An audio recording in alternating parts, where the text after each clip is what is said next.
So maybe just start with one thing that you'd like to grow and just try to learn about it and see what all it likes and just go for it.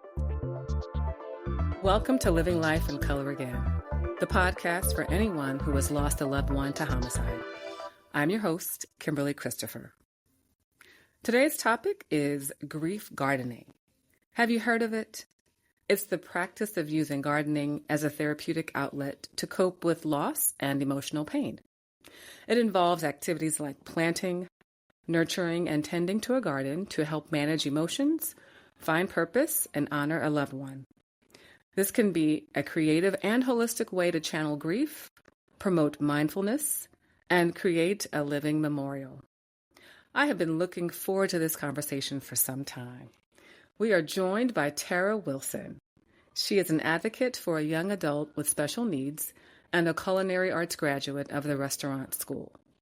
Tara was also a caregiver for both of her parents and is a cat mother to an 11-year-old domestic short hair who lives the best life, let me tell you.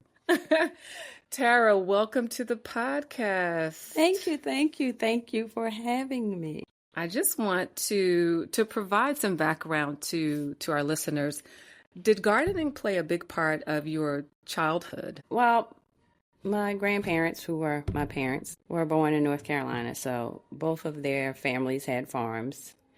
And growing up, they always had a little garden in the backyard or planted flowers in front of the house, rose bushes. Like we always had some kind of garden as far as I can remember. And so at what point did gardening take on a new meaning for you?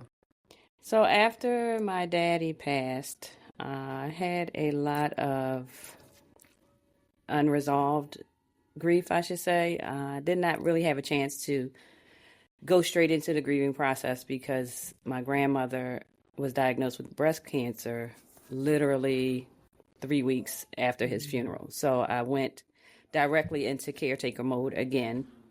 And I just found myself kind of drowning.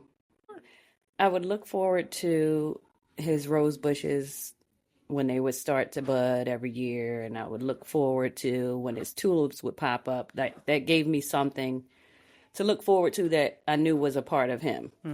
And so I was like, you know what, I'm going to try to start planting my own things and do it as a dedication to him. So I started out first with 3 rose bushes, and it was tough because they were kind of struggling, and I was crying and all kinds of emotion went into it. But when they finally started growing, it just gave me so much joy just to have something that I knew that he loved, and it gave me something to do with my time. I was still able to take care of something, which was what I had done basically my whole life.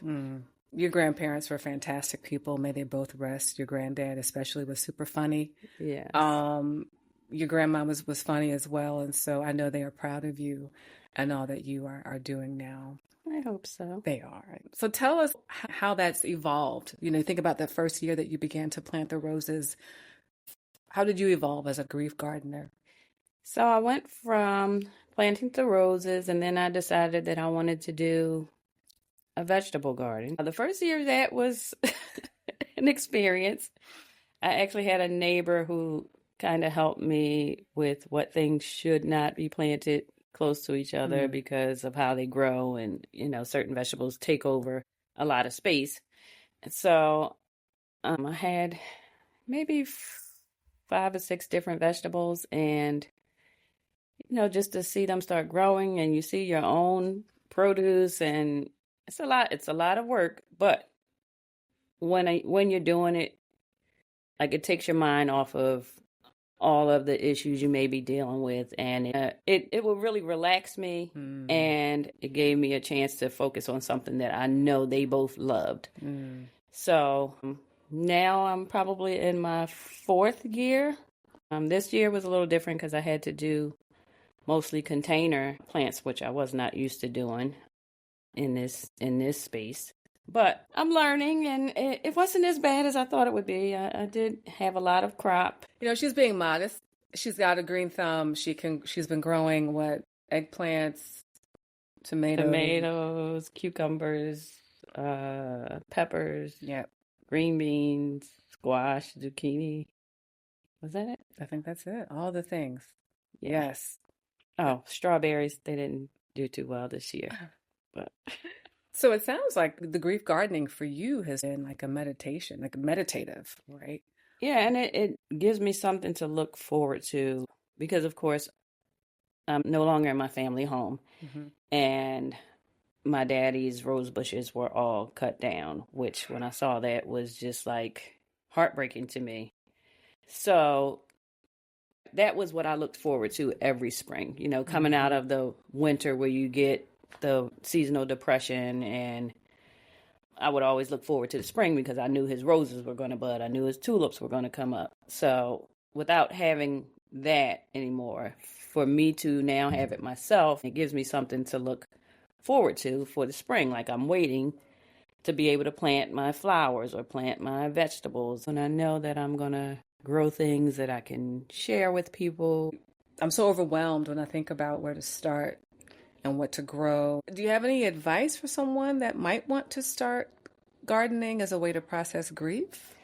Well, you don't have to jump in like I did when I started the vegetable garden, but it could be one thing that you plant and you just take the time to learn how to nurture it. Some plants need things that other plants don't need. Some like a lot of sunlight, some don't. Some like a lot of water, some don't. So maybe just start with one thing that you'd like to grow and just try to learn about it and see what all it likes and just go for it. That's basically what I did. Of course, I saw all of the gardening that my grandparents did, but I wasn't out there with them when they were doing it. I just saw, oh, wow, these flowers are beautiful. Or, oh, look, we have cucumbers. I didn't see them actually plant the stuff. So I just made up my mind that that's what I wanted to do because that's something that made me feel closer to them. And I just went for it.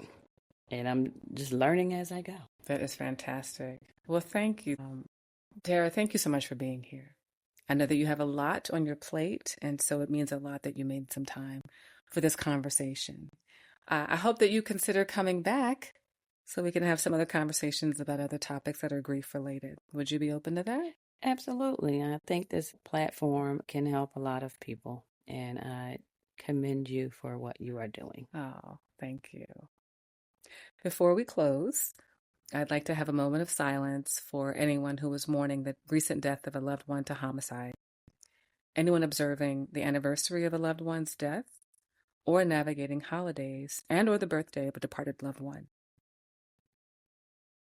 May you find peace. May you find compassion. Thanks for listening. If you found this helpful, subscribe to the podcast on iHeartRadio and Spotify and share with your friends. Until next time.